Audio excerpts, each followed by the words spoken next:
with the National Association for Black Veterans. We are up and coming, and there are things that must be in place, and I think you need to hit the ground running. I was given the opportunity to actually be the commander, but I didn't want to be the commander because in layman's terms, I don't think I'm groomed enough just yet to have kind of like maybe bullets coming at me, if you will. So there's a young man, he is really sharp. So I took the second position, which is fine.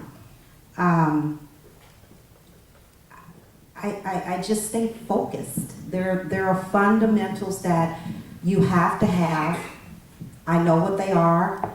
And if we're going left, there's somebody sitting in here that can tell you I'm good for raising my hand.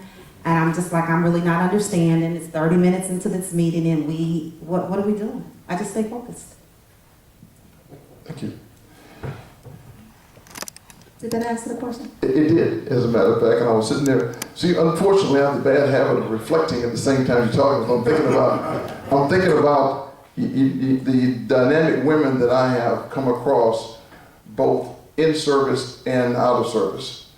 And they remove sexuality from the question. Well, I'm not gonna say I do that. Oh. You know, I'm joking, but you know, you're never mind. See, I know what you said, but that's okay. But the question is, you do what you do, and you try to keep that paramount. And I got it. Jordan, I'm not sure that this question or the same question fits you cleanly yet. Oh, I disagree, sir. No, stay wait for a second now. You're doing interface, but see, you have a different challenge. Because your challenge is that you have to negotiate, because you raised your right hand, and your right hand is still up high in the air. And you talked about 50 hours a week, and I'll saved it for this. You're 24/7 an airman. 24/7, and your business is, whatever you're doing on the outside is secondary to whatever the nation and our commander-in-chief directs. Even if it means that you may lose $1 million deal. So now, as you start thinking about innovation, how then do you maintain the balance of allegiances? Well, that's great. That's great. He's not going to let me off easy. I was like, well, I'm young. Maybe he'll pull the punch. No, wrong. Wrong. So how do you balance allegiances? Part of it, I'm going to steal yours, is being focused, but part of it is having an honest audit of yourself. I would say in the last 12 months, I've looked more at myself than anyone else, anything else around me, any opportunity, anything in my environment. I just looked at, who is Jordan Davis? What does he do? What are my strengths? What are my weaknesses? And so if you know who you are inside and out, then you can set your priorities. And setting your priorities is going to allow you to go in and accomplish what's most important. And as soon as you accomplish what's most important, as you said, I'm an airman first. I was in Hawaii for 9 years. The military said, you're going to go to Aldafra. I said, all right. They said, actually cancel that. You're going to stay in Hawaii for another year. I said, great. They said, you're going to go to Korea. I said, all right. They said, actually, hold on. You're going to wait for a couple months. Now you're going to go to Korea. I said, all right. They said, all right, you're going to go back to Hawaii. I said, excellent. Let's keep this Hawaii train going. They said, actually, you're going to go to Oklahoma. And I said, all right. And that's just part of the business, right? That is my first priority. I have to fulfill my commitment. Until my arm comes down, you're absolutely right. I've got to do that first. So that's what I do. I do that first. If there's a project that needs to be done, I do it. You see a lot of time wasted day to day. People are on their phones. People are on their personal emails. People are on YouTube. Now YouTube's loud. You don't actually see me doing a lot of those behaviors. I'm going to do my work for the Air Force. Then I'm going to do my work for me. And if there's time left, then I'll do that. And I haven't received that moment yet. That I know it's there, there's something out there called free time. I haven't achieved it yet. I think that when I'm successful later on, I'll experience free time. But I'm still broke, so I need to work for my time. So I haven't, received that yet. So that's how I manage my allegiances. But real quick, you asked, what do we get through for a wall? I think for me, personally, when I stepped from doing jobs as far as cash-based jobs, working club scenes, promoting, and I stepped in and I said, okay, I actually want to be like a real businessman. It's understanding the vision. So begin with the end in mind. Like he said, that's key. But my biggest challenge is understanding how other people see me. I tried to go to a meeting dressed like I normally dress. It's not going to happen. So now I changed. Now it's this. You go in like this, and everyone assumes that you're serious. My material is the same. My delivery is the same. But the perception, I had to understand that it doesn't matter what I know. It doesn't matter who I'm connected with. It's the initial perception. If I can't control that, I've lost them before I even open my mouth. So that's my biggest wall. Thank you very much. Now, it's your guys' turn. All right, okay. He's been screaming while the presentation was going on. So, sir, you're up front. Please. Well, first of all, I don't need a Microphone. Okay, the mic is not for the audience, it's for the recording. Oh, okay. Yes, sir. Let me stand up. I'll do the same with Mr. Jordan. First of all, I want to say to the panel that I really appreciate everyone's service. We hear that from day to day, but I'm also a 19-year Army veteran, combat medic, so I understand exactly what everyone said on this panel. The question I have for the panel is, how do you define leadership? And everybody has their own definition. I know the Army gave me one, and then as I began to train soldiers, men and women, I had my own acronym of leadership that I gave them. Now, how do you define leadership, and what is the difference of leadership as it relates to when women are in command of men, and how does that play out for all of you? I'm going to cheat on the questions to get more questions asked, and you know who got this first one. Leadership. I ran the house with men, and they were ex-cons, and it's not anything I had ever been in before. I guess I must contribute the authoritative spirit to the military. I just ran it straight. And one thing I do want to say is it is so important that you find like people. So I went and got a military guy to help me. And he was no joke. He said, lights out at 8 o'clock. They were like, he's too strict. So that's one of the things.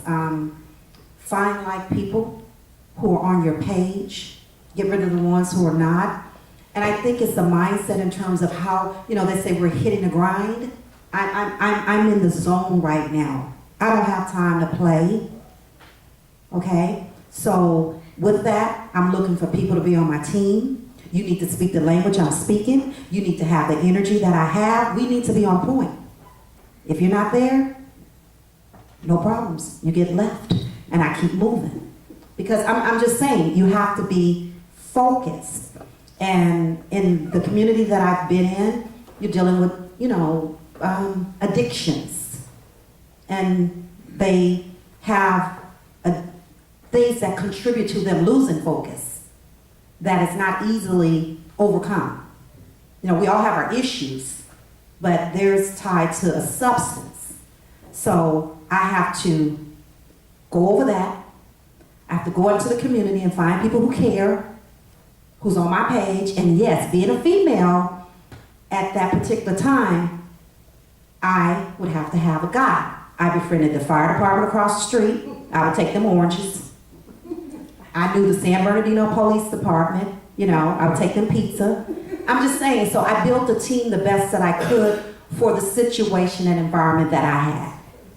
And that's important. And then I compartmentalized. It's like, I'm on a mission. I don't think serving the country, I don't think being an entrepreneur that I am supposed to be anything other than great.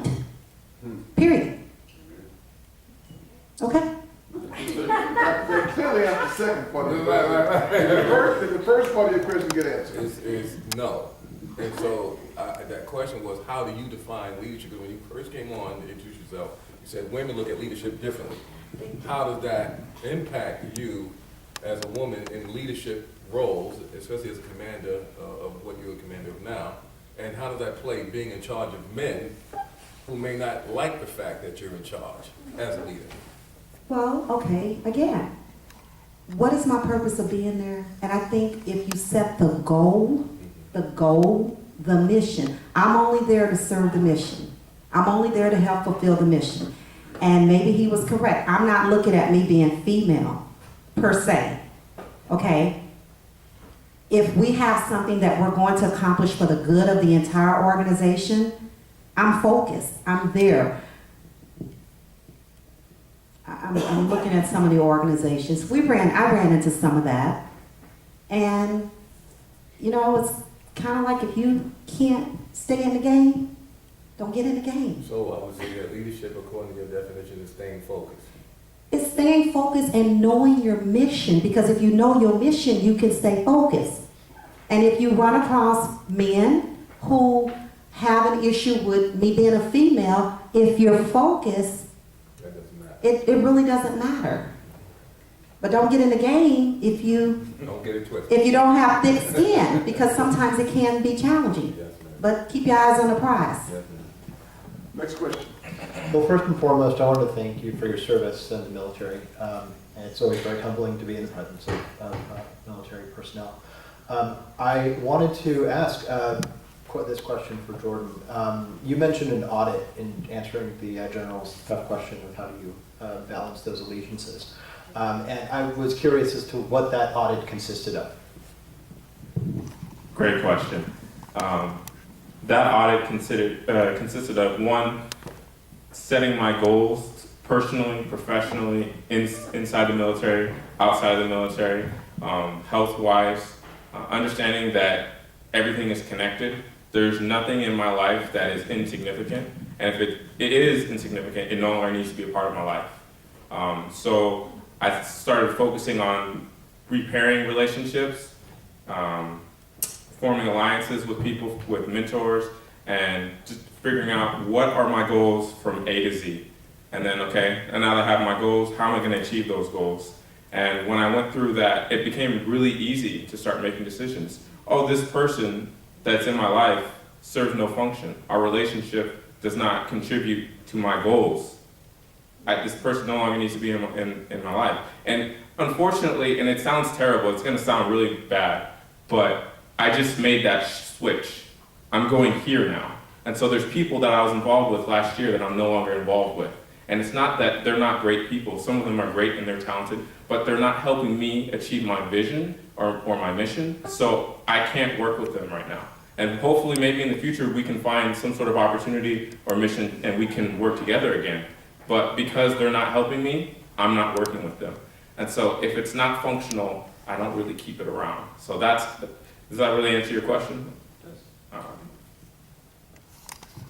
We're gonna ask one more question. Then let's have Brennan. They want to get out. We're gonna ask one more question. Let the panel answer. I'm gonna pick someone from the panel answer your question, maybe two, and then I'm gonna have the panel close up with give you time to think with a 30-second answer. With a 30-second answer for this audience that specifically says what has been your key to innovation and leadership that you would say is your elevator speech. Okay. I was hoping that no one would say the question that I had. But I have a question where common goals. You understand the question as common goals, but different objectives. What is your definition of a common goal, and are you looking for something out of all of the things that you guys are doing is awesome? But I'm trying to find out what the common goal would be, because I know it's it's there, but I'm trying to see it myself.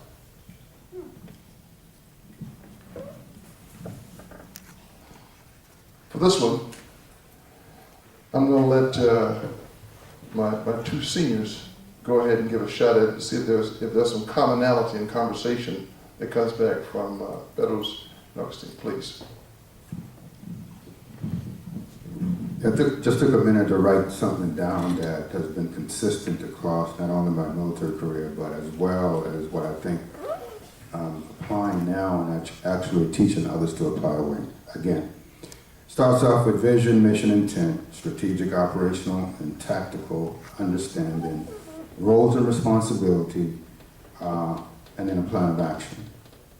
And at the end of the day, that plan of action, with all those things I just mentioned, it actually creates that picture, the common, we call it in the military a common operational picture, where everybody understands what the requirements are and rally around those requirements. And within that understanding, each element, person, has a role and responsibility.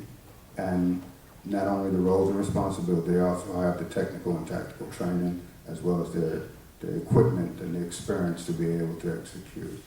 So to understand what that real common operational picture is, you have to get in a room and talk about what it is you're trying to achieve, or what it is that the outcome should be, and then lay out a strategic, operational, tactical plan,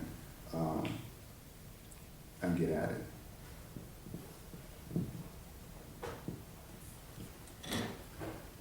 I think the most important thing to do is we're all different. We have to find common ground. And you dig deep enough, and we have common ground across all of our lives, and across all of what we stand for. And that is fundamental. So once we find common ground, we can all come together and get stuff done faster. So, Republican Party, Democratic Party, find common ground. There's got to be common ground, right? We're all Americans, we're all in this together. And that's the fundamental thing, that essence. And once you find that, then people can rally around it, and you can't stop that train. Okay, since you got the mic, I'll give you a chance, that's all right, I'll give you a chance to think a few minutes. I'm gonna start from the far end, he's got a little more time, and you get to kick it off. You got 30 seconds, the clock's on you, beginning now. 30 seconds. Could you repeat the question? By myself. That's all right, no problem. I count for your 30 seconds. You got that's a good technique to try to get some more time. You have you have 30 seconds to go ahead and tell this audience your keys to your elevator speech for military innovation. My elevator speech for military innovation. So what I would do is say, I think that we need to have a program or an alliance with programs in place to catch veterans in the transition phase before they get out, but right as they're starting to get that free time, and so that they can figure out what program track they're going to go in. Are they going to go into manufacturing? Do they want to go into something they have experience with, something they have no experience with? And for me and my company, I focus on IT. So my portion would be getting people who want to learn IT skills, and let's get them trained. Let's provide a training track for them, a plan, how long that plan is going to take, and what they need to successfully do that. There are grants, there are other programs out there that will pay for that training just for being a veteran. There are other opportunities out there that will provide all that training, GI Bill, there's all sorts of opportunities. So let's figure out what you need to do to get that training, to get the job you want. It was longer than 30 seconds. I put hold. Okay, I'm gonna stand as well. My plan will be pretty much, has to do with collaboration. Finding the people with skill sets that's needed to train. Being a part of NAP Vets, that is one of the things that we're going to touch on. Training. IT. Training. I have a veteran who's going to be teaching videography, photography, training, and dealing with the female community. That's big because we're there, but we can afford to grow. So it will be basically a good, solid training program from start to finish, and hopefully into the workforce. You do better. I won't stand up. Don't want to follow the trend. But anyway, I think my 30-second elevator speech for that would be find a problem, turn the problem into an opportunity, rally a team around that problem, and then get it done.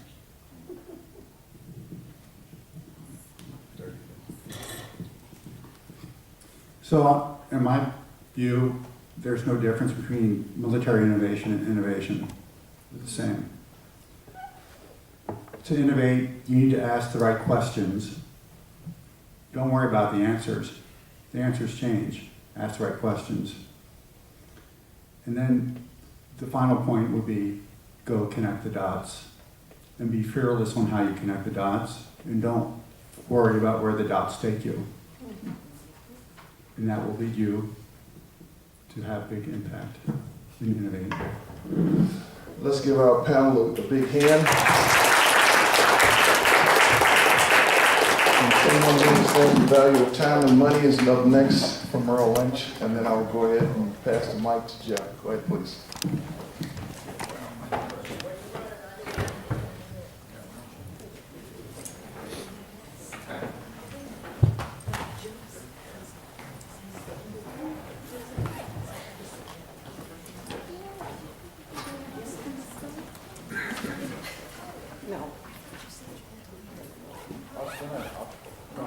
I'm